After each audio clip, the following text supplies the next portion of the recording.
जी, अस्सलाम वालेकुम student. Sorry मेरे एंड पे कुछ इंटरनेट डिसरप्शन हुई थी।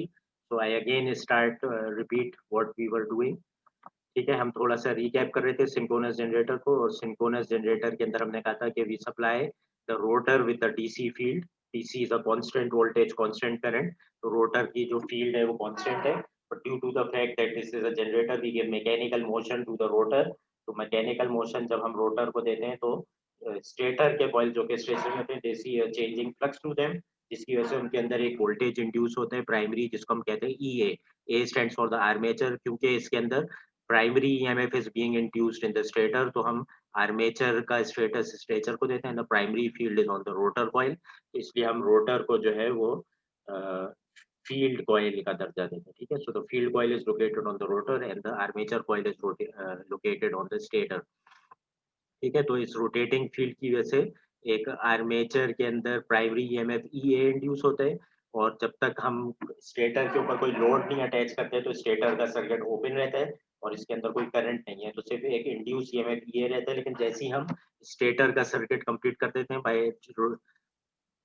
Bye attaching by attaching a load by attaching a load on the stator coils, तो उसकी वजह से करंट भी चलना शुरू होता है स्टेटर पे, and due to the lagging nature of the load ये करंट जो है ये ईएमएफ को लैग कर रहा होता है।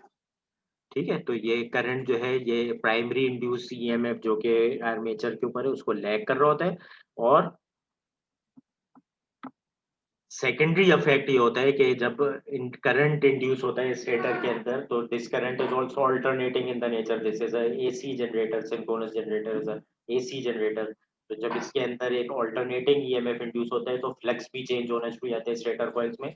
उस फ्लक्स के चेंज होने की वजह से एक सेकेंडरी इंड्यूस ईएमएफ इंड्यूस होता है, जिसको हम ई स्टेटर कहते हैं, और एक सेकेंडरी फील्ड इंड्यूस होती है स्टेटर कॉइल्स पे, जिसको हम ईएस कहते हैं। ठीक है, तो जो नेट मैग्नेटिक फील्ड है वो बी आर और बी एस का नेट अफेक्ट है।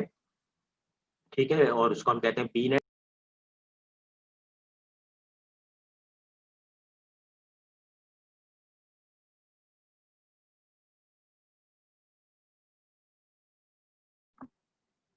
बी एस का जो मैग्नीट्यूड है, थोड़ी सी इंटरनेट डिसरप्शन हुई थी, आई अंडरस्टैंड।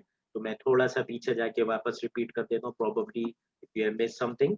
ठीक है, तो बी एस का जो मैग्नीट्यूड है वो बी आर के मुकाबले में बहुत कम होता है, क्योंकि ये प्राइमरी फील्ड है, ये सेकेंडरी अफेक्ट है स्टेटर की फील्ड।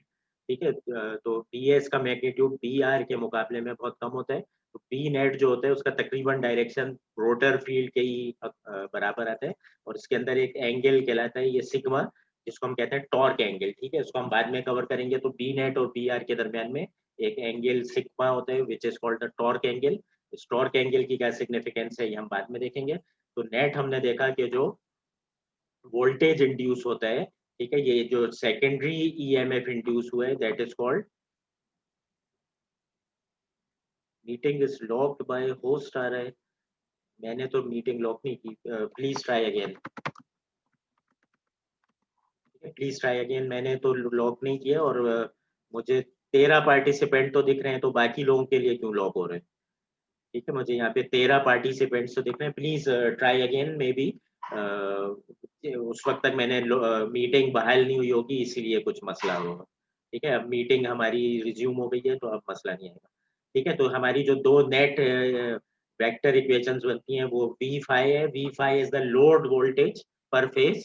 ठीक है, लोड वोल्टेज पर फेज ये बराबर है तो इसके वेक्टर एडिशंस के, which is the primary induce EMF of the armature, secondary induce EMF in the armature, जिसको ई स्टेट या आर्मेचर रिएक्शन भी कहते हैं।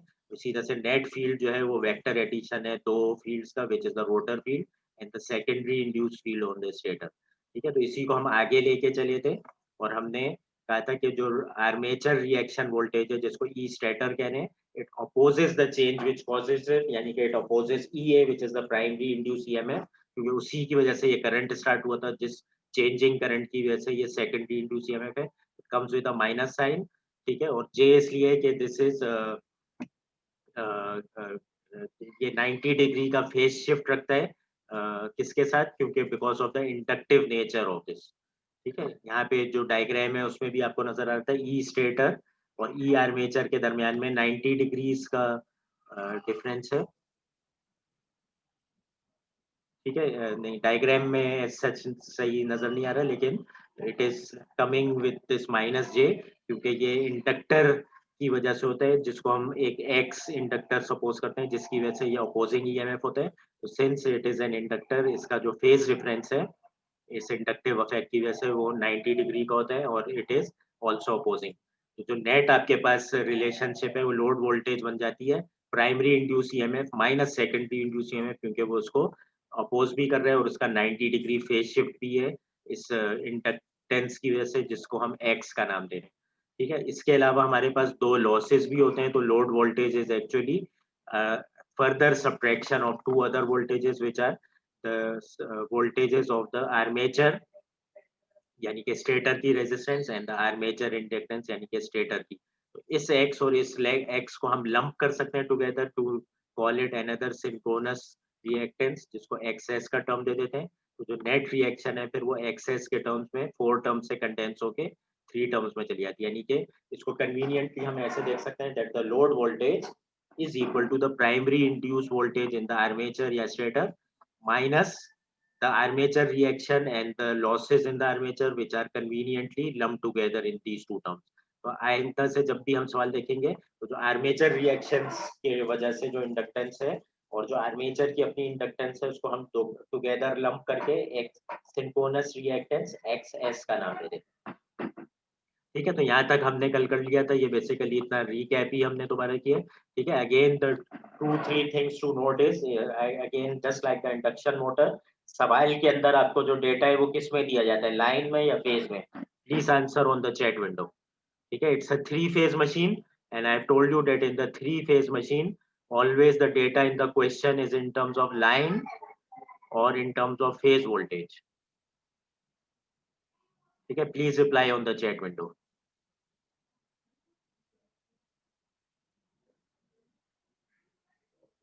ठीक है, यासिर सेम मैसेज आ रहा है, आई डोंट नो। बाकी 13 लोग तो लॉग इन हुए हैं, 12 लोग अभी मुझे नजर आ रहे हैं, इनको तो कोई प्रॉब्लम नहीं है। ठीक है, जो लोग अभी लॉग इन हुए हैं उनको कोई प्रॉब्लम है?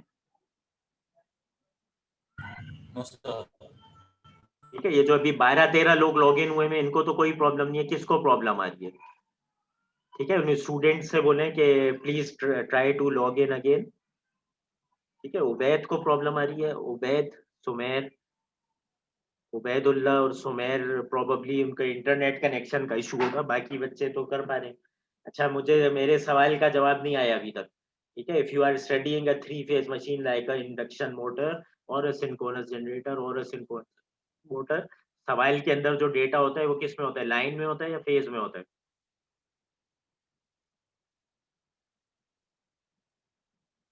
ठीक है, सवाल के अंदर जो डेटा होता है वो किस में होता है? Please anyone reply on the chat window.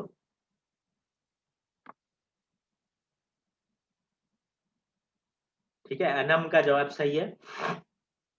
ठीक है, अनम का जवाब सही है। सवाल के अंदर डेटा हमेशा लाइन में दिया जाता है, करंट भी होगा तो लाइन करंट, वोल्टेज भी होगा तो लाइन। ठीक है, आमिर, नूर और यासिर आपका जवाब गलत है। जब हम इसकी इक्विवेलेंट डायग्राम बनाएंगे तो वो इक्विवेलेंट डायग्राम पर फेज बनती है। ठीक है, तो इक्विवेलेंट डायग्राम आप पर फेज बनाएंगे डिपेंडिंग ऑन द डेल्टा या वाई कनेक्शन। ठीक है, अब इसके अंदर स्टेटर जो है it can be connected in delta और it can be connected in Y. ठीक है, लेकिन सवाल के अंदर हमेशा डेटा आपको लाइन में दिया जाएगा। If it is a 3 phase machine, सवाल के अंदर डेटा कभी भी फेज वैल्यूज पे नहीं होता, लाइन वैल्यूज पे होता है। ठीक है, तो अब हम अगर इसकी इक्विवेलेंट डायग्राम देखें, just like we used to make for the transformer या just like we used to make for the induction motor. ठीक है, तो इसकी 3 फेज स्टेटर की जो डायग्राम है वो इस तरह से बनेगी। ठीक है, अब इसमें जो लेफ्ट हैंड साइड के ऊपर है वो आपको फील्ड दिखाई गई है। ठीक है, फील्ड को क्योंकि हम डीसी देते हैं तो इसके अंदर unlike the transformer and unlike the induction motor, हम स्टेटर और रोटर की जो सर्किट्स हैं या प्राइमरी और जो सेकेंडरी कॉइल से ट्रांसफर के, उनको एक साथ लंप नहीं कर सकते। ठीक है, उन दोनों को लंप करने की शर्त ये थी कि दोनों में एसी वोल्टेज आपके पास, एसी करंट से। ठीक है, in the induction motor also and in the transformer also. तो हम उसके टर्न्स रेशियो जो ए होता था उसके स्क्वायर के फैक्टर से डिवाइड करके इम्पीडेंसेस को एक साइड से दूसरी साइड पे ले आते थे, या तो ए स्क्वायर से डिवाइड करते थे या ए स्क्वायर से मल्टीप्लाई करते थे। लेकिन चूंकि यहाँ पे डिफरेंस ये है कि सिंक्रोनस जनरेटर को हम रोटर के ऊपर प्राइमरी फील्ड के ऊपर डीसी दे रहे हैं और स्टेटर के ऊपर यानी आर्मेचर के ऊपर उसमें एसी इंड्यूस करवा रहे हैं। तो एक साइड में डीसी कैरेक्टरिस्टिक्स हैं और एक साइड में एसी कैरेक्टरिस्टिक्स हैं, तो we can not lump the two sides together. तो इसके अंदर हम फील्ड कॉइल के सर्किट को सेपरेट देखते हैं और स्टेटर कॉइल या आर्मेचर कॉइल के सर्किट को सेपरेटली देखते हैं। ठीक है, अब इसके अंदर देखें लेफ्ट साइड पे आपको सिर्फ फील्ड कॉइल का एक डीसी सर्किट दिखाया गया है, जिसमें एक डीसी सोर्स दी हुई है VF. F stands for the field side, तो वोल्टेज जो फील्ड साइड को दिया है इट इज डीसी वोल्टेज, नीचे लिखा हुआ भी है। तो it is just like a DC circuit. और आपके पास जो फील्ड के पैरामीटर्स हैं, एक वेरिएबल रेजिस्टर है जिससे हम फील्ड के करंट को वेरी कर सकते हैं। तो उससे हम फील्ड को इस मशीन के वेरी कर सकते हैं। ठीक है, फील्ड को क्यों वेरी हमें करना चाहते हैं, ठीक है, ये मैं एक मोमेंट में आपको बताता हूँ। फील्ड को हम किस लिए वेरी करना चाहते हैं, इसलिए हम उसको आर एडजस्टेबल एक रखते हैं। स्टेटर साइड पे अब आपके पास 3 सर्किट्स हैं। ठीक है, each corresponding to one phase of the stator. ठीक है, तो जो पहला ऊपर सबसे ऊपर आपको दिखाया गया है, it is for the first phase और हर फेज आइडेंटिकल है, यानी कि armature induce voltage on the first phase, on the second phase and on the third phase is same, it is AC in nature, इसलिए ये small sine wave दिखाई गई है। And the two parameters that we consider on the armature are the synchronous reactance XS and the armature resistance per phase which is RA। ठीक है, तो ये क्योंकि पर फेज है तो हर फेज का आपने अलग अलग दिखा दिया। आर्मेचर से जो पर फेज करंट लोड ड्रॉ करेगा उसको IA1 का नाम दे दिया, और पर फेज जो लोड को वोल्टेज मिला उसको V51, V52, V53 दे दिया। ठीक है, अब ऑब्वियसली क्योंकि ये तीनों फेज एक जैसे हैं, ठीक है, जैसा हमने ट्रांसफार्मर में भी देखा था, जैसा हमने इंडक्शन मोटर में भी देखा था, तो हम 3 की जगह सिर्फ 1 पे बना सकते हैं और वो पर फेज आपके पास हो जाएगा। यानी कि डायग्राम को कंडेंस करके हमें ज़रूरी नहीं है तीनों फेज के लिए अलग-अलग बनाएँ, क्योंकि जो एक फेज पे हो रहा है वही दूसरे फेज पे हो रहा है, वही तीसरे फेज पे हो रहा है, तो हम कंडेंस करके उसको इस तरह से बना सकते हैं।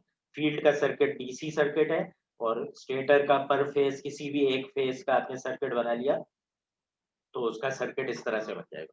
ठीक है, अब स्टेटर का जो कॉइल है just like the induction motor, आप उसको डेल्टा में भी कनेक्ट कर सकते हैं, आप उसको वाई में भी कर सकते हैं। तो ये जो डायग्राम है इसमें स्टेटर के कॉइल्स को आपने वाई कनेक्शन में शो किया, तो हर फेज पे आपके पास primary armature induce EMF EA1, EA2, EA3 for each phase, और जो दो ड्रॉप्स का और आर्मेचर रिएक्शन का जो इफेक्ट है इन the form of synchronous reactance and in the form of armature resistance, वो भी तीनों फेज पे बराबर है, JXS RA, JXS RA, JXS RA। और नेट आप फिर देख सकते हैं कि इस स्टेटर के ऊपर लोड अगर आप अटैच करते हैं, आपके पास वाई कनेक्शन है विदाउट अ न्यूट्रल, तो इन फेज के दरमियान में आप लोड्स कैसे अटैच कर सकते हैं, लोड आप डेल्टा में भी अटैच कर सकते हैं, लोड आप इसके अंदर वाई में भी अटैच कर सकते हैं। ठीक है, इसी तरह से अगर स्टेटर जो है वो आपके पास इस तरह से कनेक्टेड है इन द फॉर्म ऑफ, ठीक है, और ये मैं आपको मेरे ख्याल से कॉन्सेप्ट ENA में पढ़ा चुका हूँ। ठीक है, कि लोड डेल्टा में भी कनेक्ट हो सकता है, लोड वाई में भी। ठीक है, आपके घरों के अंदर क्या होता है, आपके घरों के अंदर वाई फेजेस जो है वो वाई के फॉर्म में आ रहे होते हैं या डेल्टा के फॉर्म में, please reply on the chat window. ठीक है, मैंने आप ही लोगों को ENA भी पढ़ाया इसलिए मैं ये सवाल पूछ रहा हूँ। ठीक है, तो प्लीज रिप्लाई टू मी, आपके घर में जो कनेक्शन आ रहा होता है उसमें आप लोड कैसे अटैच करते हैं और आपके घर में जो सप्लाई आ रही होती है वो कैसे आ रही होती है, please reply on the chat window. ठीक है, आप लोगों के घर में जो लोड आ रहा होता है और जो आपके पास सप्लाई आ रही होती है वो वाई में आ रही होती है या डेल्टा में आ रही होती है, कॉम्बिनेशन में आ रही होती है। ठीक है, please reply on the chat window. ठीक है, आपके घर में जो के इलेक्ट्रिक से सप्लाई आ रही है, it is coming in the form of 3 phase 3 wire system which is Y connection and also there is a neutral wire. ठीक है, और इन तमाम फेजेस के ऊपर जो आप अपना लोड अटैच करते हैं वो भी वाई में करते हैं। ठीक है, आप लाइन टू लाइन नहीं अटैच करते, आप लाइन टू न्यूट्रल करते हैं। तो आपके घर में भी सप्लाई वाई के फॉर्म में आ रही होती है, 3 फेज 3 वायर यानी कि न्यूट्रल वायर भी चल रहे होते हैं। ठीक है, और आप जब उसमें लोड अटैच करते हैं तो वो भी बिटवीन फेज एंड न्यूट्रल करते हैं, यानी वो भी वाई के फॉर्म में होता है। ठीक है, तो let's again go back to the diagram. ठीक है, तो आपके पास इस तरह से नहीं आ रही होती सप्लाई, डेल्टा के फॉर्म में नहीं हो रही होती, आपके पास जो सप्लाई है वो वाई के फॉर्म में आ रही होती है, जो कि ऊपर वाली डायग्राम थी। ठीक है, इस तरह से आपके घर में, और एक न्यूट्रल वायर भी यहाँ से चल रहा होता है, और आप सारे load between phase and neutral attach करते हैं तो लोड भी वाई के अंदर अटैच होता है। ठीक है, अब इसके अंदर VT और VL जो दो टर्मिनोलॉजी है, ये टर्मिनल वोल्टेज है। टर्मिनल वोल्टेज वो है जो लोड पे अपीयर हो रहा होता है। EA इज द वोल्टेज जो कि आर्मेचर इंड्यूस कर रहा है, और इसके अंदर ये फर्दर लॉसेस होते होते जो लोड को पहुंचता है उसको आप कहते हैं terminal voltage. And the terminal voltage here is same as the line voltage, क्योंकि लोड आपने अगर अटैच किया है, ये एरो जो है ये बिटवीन लाइन टू लाइन आपको दिखा रहे हैं, तो इसमें भी क्योंकि न्यूट्रल वायर नहीं है तो लोड आप लाइन टू लाइन ही अटैच कर सकते हैं। ठीक है, दूसरा वे हो सकता है स्टेटर को कनेक्ट करने का in the delta configuration. Delta configuration भी वही है, तीनों फेज के अंदर आर्मेचर इंड्यूस वोल्टेज बराबर होगा, EA1 EA2 EA3, और इसके अंदर जो सिंक्रोनस रिएक्टेंस है JXS और आर्मेचर रेजिस्टेंस RA वो भी बराबर होगी। Now the stator is connected in a delta configuration. इसके अंदर जो लोड है वो ऑब्वियसली आप इसके अंदर न्यूट्रल वायर हो ही नहीं सकता है। ठीक है, तो इसके अंदर जो पॉसिबिलिटी है वो ये है कि लोड आप इसके अंदर लाइन टू लाइन ही अटैच करेंगे, यानी कि लोड भी इसके अंदर डेल्टा के अंदर ही अटैच होगा। ठीक है, लोड भी इसके अंदर जो है, नहीं वाई में भी अटैच हो सकता है, वाई में भी हो सकता है। ठीक है, इसके अंदर भी पॉसिबिलिटी है, लोड डेल्टा में भी हो सकता है, लोड वाई में भी हो सकता है। ठीक है, लेकिन न्यूट्रल वायर के बगैर होगा वो वाई। ठीक है, ठीक है, तो ये आपके पास दो पॉसिबिलिटीज है। अब आपके अंदर, आपको सवाल के अंदर जो है वो क्या स्पेसिफिकली अब देखना पड़ेगा कि स्टेटर कैसे कनेक्टेड है।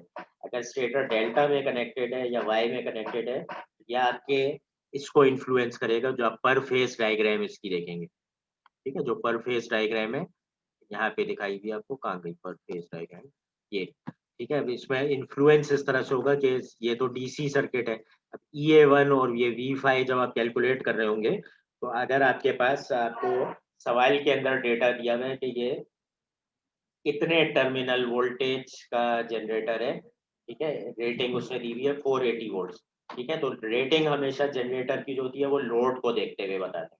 ठीक है, आर्मेचर को इंड्यूस वोल्टेज को नहीं, लोड को देखते हुए बताते हैं कि इतनी रेटिंग का जनरेटर है, तो उससे आपको आइडिया V5 का हो जाएगा। ठीक है, उसके बाद आपको देखना पड़ेगा, अगर आप इस सर्किट के अंदर कोई चीज कैलकुलेट कर रहे हैं, फॉर एग्जांपल आपको EA गिवन है, तो आपको देखना पड़ेगा कि ये स्टेटर जो है ये डेल्टा में कनेक्टेड है या वाई में। अगर डेल्टा में कनेक्टेड है तो डेल्टा के अंदर फेज वोल्टेज और लाइन वोल्टेज बराबर होता है, आप वही का वही वोल्टेज EA के अंदर ले लेंगे। लेकिन अगर आपका ये वाई के अंदर कनेक्टेड है और सवाल में डेटा आपको लाइन वोल्टेज के हिसाब से दिया जाता है, तो आपने उसको फेज में कन्वर्ट करने के लिए √3 से डिवाइड करना पड़ेगा। ठीक है, तो अभी हमें एक इसका न्यूमेरिकल करके देखते हैं। उससे पहले थोड़ी सी एक आध चीजें और देखते हैं जो कि हम ऑलरेडी कर चुके हैं।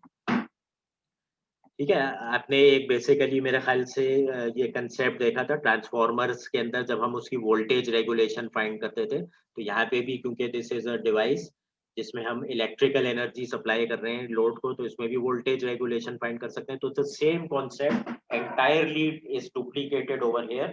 ठीक है, अगर आपको वेक्टोरियल सम पता है कि आपका जो इंड्यूस वोल्टेज है it is equal to the load voltage plus the drops. ठीक है, तो ये वेक्टोरियल एडिशन में जब आप करेंगे तो आपको पता है ये V5 और EA के दरमियान में वही टॉर्क एंगल होता है जो कि P नेट और P नेट और P नेट और P स्टेटर के दरमियान में, P रोटर के दरमियान में जो एंगल था, ये वही टॉर्क एंगल है। इसको हम बाद में स्टडी करेंगे, लेकिन इस डायग्राम के अंदर अगर आप लोड यूनिटी पावर फैक्टर पे चला रहे हैं तो इसका मतलब आपका जो टर्मिनल वोल्टेज है V5 और जो आपका आर्मेचर करंट है वो इन फेज होगा। जब इन फेज होगा तो इसका मतलब IA का डायरेक्शन भी वही होगा जो कि V5 का है, और V5 को हम जीरो एंगल पे लेते हैं क्योंकि वो रेफरेंस होता है, लोड के वोल्टेज को रेफरेंस लेते हैं। तो इसकी वजह से IA RA का एंगल भी जो है it will be the same as the angle of V5 which will be zero, क्योंकि IA का एंगल भी जीरो है और RA का एंगल तो होता ही जीरो है। अब यहाँ पे जब IA JXS लेंगे तो आपको पता है IA का एंगल जीरो है और इसका एंगल 90 है, तो टोटल का एंगल 90 चला जाएगा। तो उसका जो वेक्टर ट्राइंगल है वो इस तरह से फॉर्म होगा, just like the case for the transformer for the unity power factor. But if we consider leading and lagging loads, तो interesting चीज होती है। ठीक है, जब आप लैगिंग लोड देख रहे हैं तो अब आपका करंट जो है वो V5 को लैग करेगा, तो इसका एंगल थोड़ा सा नीचे माइनस में है, क्योंकि वी फाई का एंगल 0 है। अब आई ए का एंगल माइनस में है और आर ए का एंगल कुछ भी नहीं है, तो जो आई ए का एंगल है वही आई ए आर ए का हो जाएगा। तो this line and this one line will be parallel, it will B tipping downwards. इसी तरह से आई ए जे एक्सेस का जब आप एंगल लेंगे तो आई ए का एंगल है माइनस, इसका एंगल है 90, तो उसका total angle slightly less than 90 हो जाएगा। तो कंपेयर टू दिस आप देखें एंगल थोड़ा सा लेस देन 90 हो गया। आई ए जे एक्सेस इस तरह से होगा और टोटल जो इसका आर्मेचर इंड्यूस ईएमएफ है वो ईए हो जाएगा। EA is equal to the sum of V phi plus I A R A plus J X S I A, just as the previous algebraic equation. लेकिन अब ये दो वेक्टर्स आपके जो है वो टिप हो गए क्योंकि आई ए आपका लैग कर रहा है। ठीक है, तो अब इसके अंदर अब आप देखें ई ए जो है वो थोड़ा सा पहले की बनिस्बत बढ़ गया। ठीक है, क्योंकि पहले ये स्ट्रेट ऊपर जा रहा था और अब ये थोड़ा सा टिप होके इस तरह से जा रहा है, तो ई ए जो है उसकी रिक्वायरमेंट बढ़ जाएगी। तो if you are using generator to drive lagging load, तो आपको आर्मेचर इंड्यूस ईएमएफ उसे ज्यादा देना पड़ेगा in order to get the same terminal voltage as in the case of a unity power factor. इसी तरह से अगर आप लीडिंग लोड चलाएंगे तो अब आईए का एंगल आपका जो है वो लीड कर रहा है। वी फाई का एंगल 0 था और आईए का एंगल उसको लीड करेगा, तो ये ऊपर की जानिब है। इसकी वजह से आईए आर ए भी जो है वो इसके पैरेलल ऊपर की जानिब होगा, क्योंकि आई ए का एंगल जो है वो अब पॉजिटिव है और आर ए का एंगल कुछ भी नहीं होता, तो आई ए आर ए जो है वो भी इसके पैरेलल ऊपर की जानिब होगा।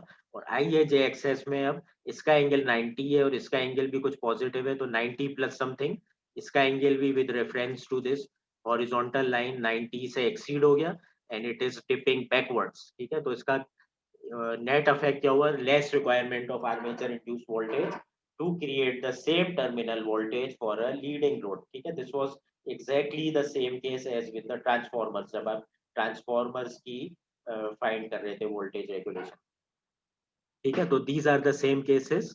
ठीक है, अब इसके अंदर ईए को हम फील्ड से कैसे रेगुलेट करते हैं, लुक एट द इक्वेशन 4.1। ठीक है, it is saying armature induce EMF is a getting a relationship, some k proportionally factor multiplied by phi multiplied by omega. It depends on only two things. The armature induced EMF only depends on two things. Okay, the field on the rotor and the speed at which the rotor is rotated. ठीक है, field की strength जो rotor की है उसका phi से denote कर रहे हैं, और रोटर को जिसको मैकेनिकली आप रोटेट कर रहे हैं, तो जितना आप फास्ट उसको रोटेट करेंगे उतना ज्यादा आर्मेचर इंड्यूस ईएमएफ होगा, और जितना ज्यादा फील्ड आप उसको स्ट्रॉन्ग करेंगे उतना ज्यादा आर्मेचर इंड्यूस ईएमएफ होगा। ठीक है, तो अभी आपने देखा ईए को आपको मॉड्यूलेट करने की जरूरत है। क्यों जरूरत है, depending on the unity power factor load और लीडिंग पावर फैक्टर लोड और lagging power factor load and the rating of the load, ये कितना टर्मिनल वोल्टेज है। तो इस ईए को आप कैसे रेगुलेट करेंगे, उसी वेरिएबल रेजिस्टर से, by changing the field strength of the rotor, और वो आप करते हैं किससे, आर एडजस्टेबल जो आपको दिखाया था। ठीक है, तो उस आर एडजस्टेबल से आप रोटर की फील्ड को रेगुलेट करते हैं ताकि आप अपने ईए को एक अपनी डिजायर्ड वैल्यू के ऊपर लें। ठीक हो गया, तो ठीक है, ये इसका मेन जिस्ट है। और इसकी जो पावर फ्लो डायग्राम है वो जो है इलेक्ट्रिकल मशीन्स की, जैसे आपने इंडक्शन मोटर की या ट्रांसफार्मर की पढ़ी थी, उसी से मिलती जुलती है। ठीक है, लेकिन ये थोड़ा सा डिफरेंस ऐसा हो गया कि आप इसको मैकेनिकल पावर नहीं निकाल रहे, आप इससे इंडक्शन मोटर से ये रिवर्स हो गई एक तरह से। ठीक है, इंडक्शन मोटर की जो थी उससे ये डायग्राम रिवर्स हो गई। उसमें क्योंकि आप इलेक्ट्रिकल एनर्जी देके मैकेनिकल एनर्जी निकाल लेते हैं, इसमें आप मैकेनिकल एनर्जी देके इलेक्ट्रिकल एनर्जी निकाल रहे हैं। तो इसकी जो इनपुट मैकेनिकल एनर्जी है that is the applied torque multiply by the synchronous speed जिससे आप इसको रोटेट कर रहे हैं। उसमें से आप जितने भी मैकेनिकल लॉसेज और कोर लॉसेज हैं उसको आप सब्ट्रैक्ट करेंगे, तब आपके पास कन्वर्टेड पावर आएगी। ठीक है, जितनी आपने मैकेनिकल पावर दी वो मैकेनिकल पावर के लॉसेस आपने निकाल दिए, कोर लॉसेस फर्दर उसमें से सब्ट्रैक्ट किए। ठीक है, क्योंकि उतनी एनर्जी है जो कि कहाँ तक पहुंची है, स्टेटर तक पहुंची है। ठीक है, इसमें आप देखें कोर लॉसेस को आप इलेक्ट्रिकल का पार्ट नहीं बना रहे, उसको आप इसी का पार्ट बना रहे हैं, क्योंकि आपके पास स्टेटर का सर्किट और रोटर का सर्किट आप उसको बराबर लंप कर ही नहीं सकते। ठीक है, आप उसको यहाँ पे आपने सेपरेट रखना पड़ता है, क्योंकि रोटर का सर्किट है डीसी और स्टेटर का सर्किट है एसी। ठीक है, तो इसके अंदर जितने भी ये कोर लॉसेज हैं उसको भी आप मैकेनिकल साइड पे ही कंसिडर करते हैं, क्योंकि रोटर का स्टेटर के साथ आपको इलेक्ट्रिकल कंजंक्शन बना ही नहीं सकते। इन the case of induction motor and transformer उनका आप आपस में जोड़ लेते थे, प्राइमरी साइड सेकेंडरी साइड को, रोटर और स्टेटर को, क्योंकि दोनों के अंदर एसी वोल्टेजेस और करंट फ्लो कर रहे थे। यहाँ पे आपके अंदर एसी वोल्टेजेस और एसी करंट्स नहीं फ्लो कर रहे, रोटर साइड में कंप्लीटली डीसी है। ठीक है, तो आप रोटर साइड को फ्यूज नहीं कर सकते स्टेटर साइड से, तो कोर लॉसेस को भी आप इधर ही सब्ट्रैक्ट करते हैं। The remaining power is the remaining converted power, mechanical power, which is equal to the induced torque times omega m। उसमें से फर्दर आप इलेक्ट्रिकल लॉसेस जब निकालते हैं तो सिर्फ स्टेटर के निकालते हैं। ठीक है, यहाँ पे अब रोटर का सब अमल दखल खत्म हो गया। ठीक है, यहाँ पे आप स्टेटर के निकालते हैं और फर्दर आपके पास जो आउटपुट पे इलेक्ट्रिकल पावर है that is under root 3 times line voltage, terminal line current times cos theta, या आप इसको चेंज करके ये भी लिख सकते हैं। ठीक है, जो आपको दूसरा फॉर्मूला बताया था, आपको दो फॉर्मूला बताए थे। ठीक है, पहला जो फॉर्मूला है वो था electrical energy in three phase. या ठीक है, अगर थ्री फेज के अंदर आपको इलेक्ट्रिकल एनर्जी निकालनी है तो पहला फॉर्मूला था under root 3 line voltage, line current, cos theta. दूसरा जो फॉर्मूला था वो था 3 into V phase, I phase, into cos theta. ठीक है, आप दोनों फॉर्मूला लगा सकते हैं। यहाँ पे इन्होंने ऊपर वाला फॉर्मूला लगाया हुआ under root 3 into line voltage into line current into cos theta. ये लाइन वोल्टेज और लाइन करंट है, ये आउटपुट वाले, ठीक है, नॉट द इंड्यूस वन। ठीक है, जो आर्मेचर पे, this is on the output side. ठीक है, जितना लोड के पास पहुंचे। ठीक है, तो इसको देखते हुए let's try to do one question. ठीक है, कुछ थोड़ी बहुत जो इसकी थ्योरी है वो मैं आपको बाद में कवर कराऊंगा। वी आर डूइंग, अच्छा इसके अंदर एक एक चीज चले और मैं आपको दिखा दूंगा, सवाल में ही आ जाएगी। ठीक है, we are doing question number 4.2।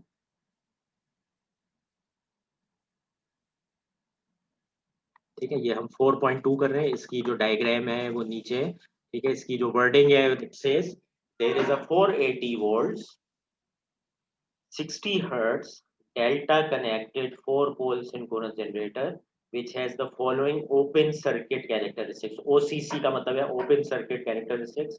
ठीक है, the generator has a synchronous reactance of 0.1 ohm। ठीक है, अभी अंडरस्टूड है ये पर फेज है। ठीक है, तीन फेज की नहीं बता रहा, हर फेज की बराबर होती है। And armature resistance of 0.015 ohms। At full load, the machine supplies 1200 ampere at 0.8 power factor lagging। Under full load condition, the friction and windage losses are 40 kilowatt and the core losses are 30 kilowatt। Ignore any field circuit losses।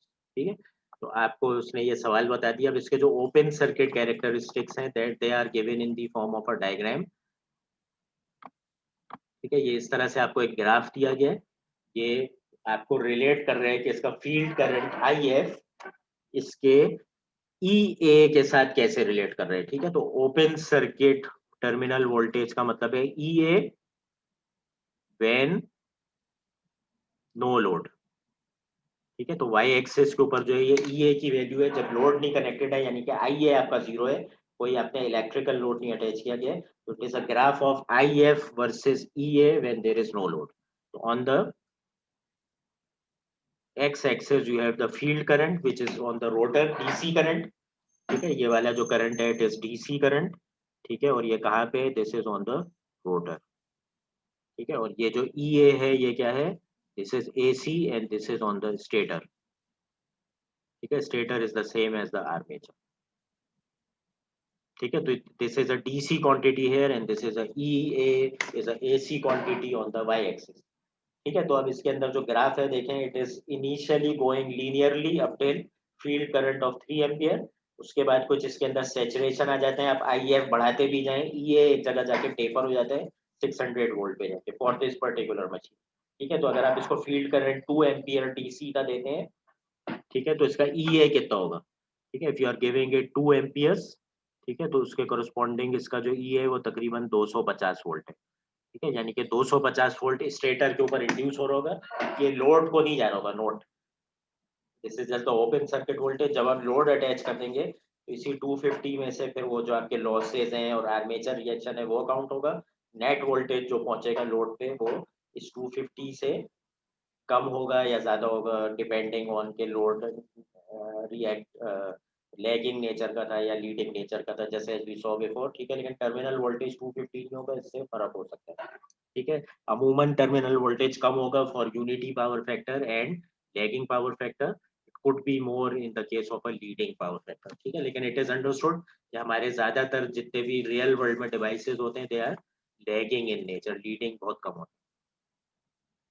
ठीक है, तो हम इसको देखते हैं अब कि इस सवाल को कैसे। ठीक है, what is the speed of rotation of this generator. ठीक है, स्पीड ऑफ रोटेशन हम कैसे फाइंड कर सकते हैं।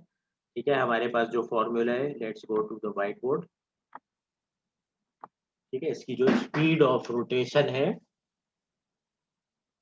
ठीक है, उसका हमें फॉर्मूला पता है। ठीक है, क्या था, F S C is equal to N M times P divided by 120। ठीक है, इसके अंदर हमें पता है ये आरपीएम में डालते हैं और ये जो है ये हर्ट्स में होता है। ठीक है, तो ये मेरे हाल से 60 हर्ट्स मशीन बताई थी। ठीक है, डिवाइडेड बाय पोल कितने थे इसके, मेरे हाल से 6 पोल थे। ठीक है, इस मशीन के पोल कितने थे, 6 पोल थे वाले में, 4 पोल थे। ठीक है, 60 हर्ट्स 4 पोल। ठीक है, तो 4 से हम इसको डिवाइड कर देंगे। ठीक है, तो इसकी स्पीड आ जाएगी, जल्दी बताएं कितनी आती है। ठीक है, इसकी एन एम बताएं, सिंक्रोनस स्पीड जो है वो कितनी आती है। ठीक है, क्विकली फाइंड फॉर मी। ठीक है, ये चला जाएगा 15 से, और 15 इंटू 120 कितना आता है।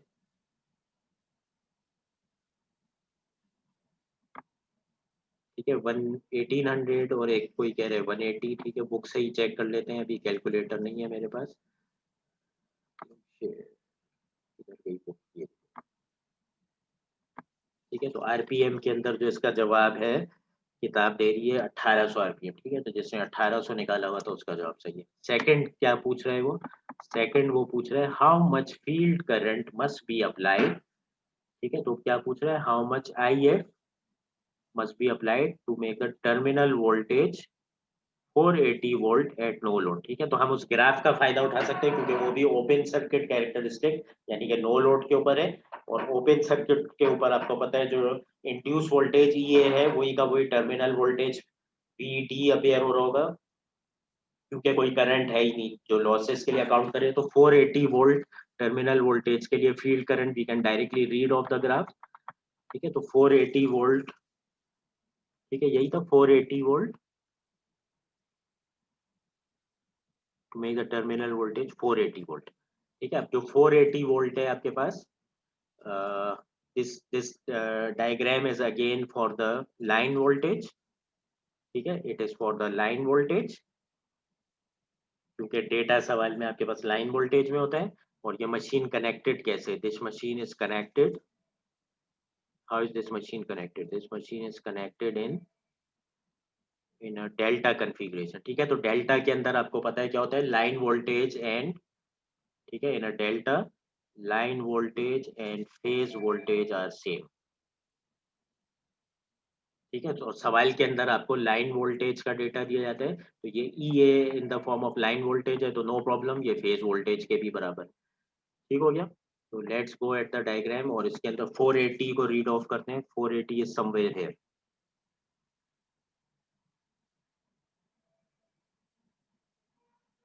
ठीक है, 480 के करस्पॉन्डिंग जो लाइन करंट है वो तकरीबन 4 पॉइंट समथिंग है। ठीक है, लेट्स कॉल इट 4.5 या 4.4। ठीक है, बुक में देख लेते हैं क्या कहता है वो।